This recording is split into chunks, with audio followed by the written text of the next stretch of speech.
He was forced to be often lawless. A civilian to the core, he had to maintain himself by the sword. With a passion to construct, his task was chiefly to destroy. The most scrupulous of men, he had to ride roughshod over his own scruples and those of others. The tenderest, he had continually to harden his heart. The most English of our greater figures, he spent his life in opposition to the majority of Englishmen. A realist, he was condemned to build that which could not last. Oliver Cromwell, the notorious life and legacy of the Lord Protector of the Commonwealth of England, chronicles the tumultuous life of one of England's most important figures. Chapter 1. Early Years. I was by birth a gentleman, living neither in considerable height nor yet in obscurity. Oliver Cromwell. Born on April 25th, 1599, in Huntingdon, Oliver Cromwell was the son of Robert Cromwell and Elizabeth Stuart, and despite being the fifth of 10 children, he was the only boy in the family to survive infancy in an era when child mortality was still quite high. The Cromwells were descended from a sister of Thomas Cromwell, circa 1485 to 1540, a famous minister for King Henry VIII. The family had become wealthy during the Reformation, when they took over property confiscated by Henry VIII from the church, and though they switched between the surnames of Williams and Cromwell, by the 1590s they were well settled within the landed gentry of Huntingdonshire in the English East Midlands.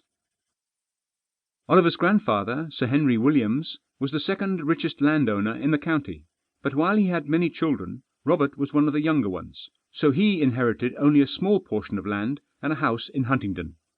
This left the Cromwells still part of a landed gentry, but in its lower tier, with an income from the land of up to £300 per year. England at the time was a very hierarchical country.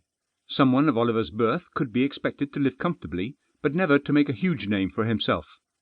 As Cromwell himself later put it, he was destined to live neither in considerable height nor yet in obscurity. This was a time in England's history when political, social, and economic leadership were almost entirely dictated by birth. An aristocrat might rise from the lower ranks of the nobility to the upper ones, or go down the other way.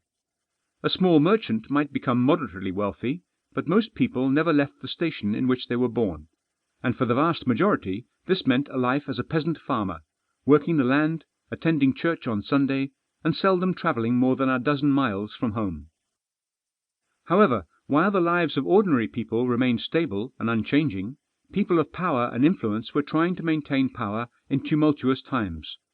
The growth in artistic and intellectual endeavour, unleashed by the Renaissance, meant that ideas were growing and changing faster than at any point in history. The 16th century had then seen the rise of the Protestant Reformation across the continent, and in some regions, including England, Protestants had gone from oppressed heretics to the dominant religious group, while the Catholic Church and its supporters eagerly fought back. A growth in international exploration and trade was also causing economic upheaval. Inevitably, these changes created conflicts which sometimes spiraled into violence and even war, and though no one could have predicted it at his birth, these changes would come to define Oliver Cromwell's life and legacy.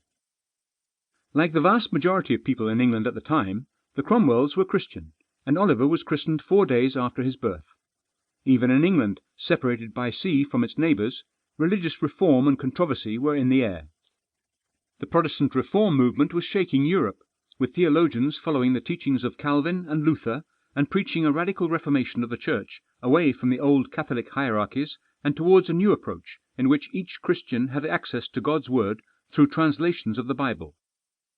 In England this was accompanied by King Henry VIII's break from the authority of the Pope, setting up a separate Church of England, but this was a church founded on political rather than doctrinal ideology, and while some preachers were trying to push it towards the Protestant extreme of Puritanism, others favoured a far more elaborate Catholic-style religion referred to as Arminianism.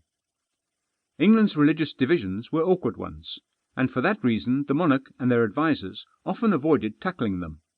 At the same time, however, this meant the divisions were allowed to grow. From around 1604, Oliver attended Huntingdon Grammar School, where he was taught by Puritan scholar Thomas Beard. Beard became a friend of the family, and a big influence on Oliver, and his presence in the young man's life is indicative both of the family's religious leanings and of the direction Oliver's faith